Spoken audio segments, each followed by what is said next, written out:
of us have a responsibility to deepen our understanding and our appreciation for Blackness and what it looks like and what it is.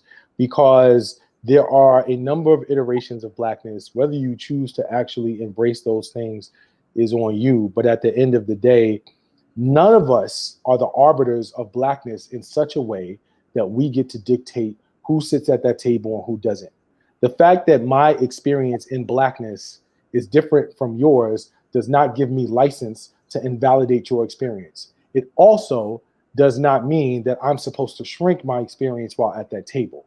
We have to get to a point where we engage Blackness and reimagine it differently so that we can account for all of the differences in experiences within the diaspora without trying to silence any of those voices, including those who we don't recognize necessarily as being familiar.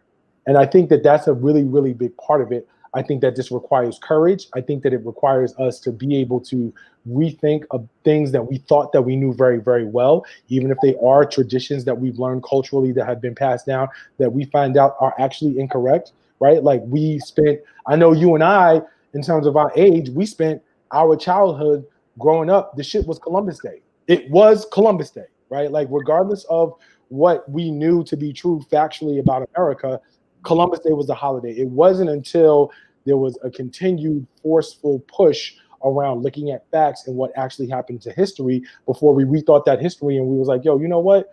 That's actually like quite offensive to indigenous people here in America.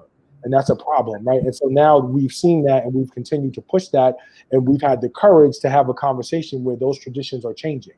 And I think that in the same way, we have to be willing to look at and engage and relearn Blackness in ways that, number one, allows us to identify things that are anti-Black, and number two, makes us courageous enough to engage Blackness as a united front where we can and allow each other to be whatever version of Black that they show up as, right? If they want to show up. And then the last thing I'm going to say on this point, even though it may sound like sort of counterintuitive, it's how I feel. Yo, at a certain point, I'm not pulling nobody. You want to be part, you don't want to fucking be down. I'm not here to teach you about genetics and dominant genes and how your Black blood makes you Black. I'm not wasting time on those folks.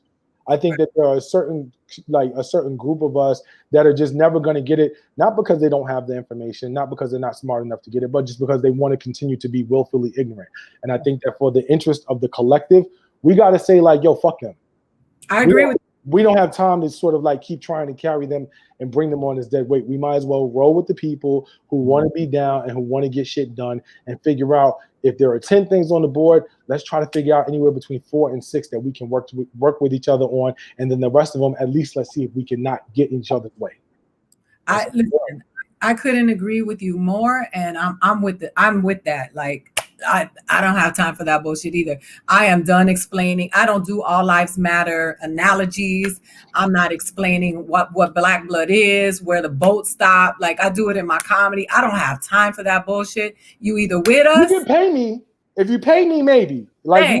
If you writing checks, we could talk. But for free, what's his name? You either with me or against me, bro. Like that's how I feel.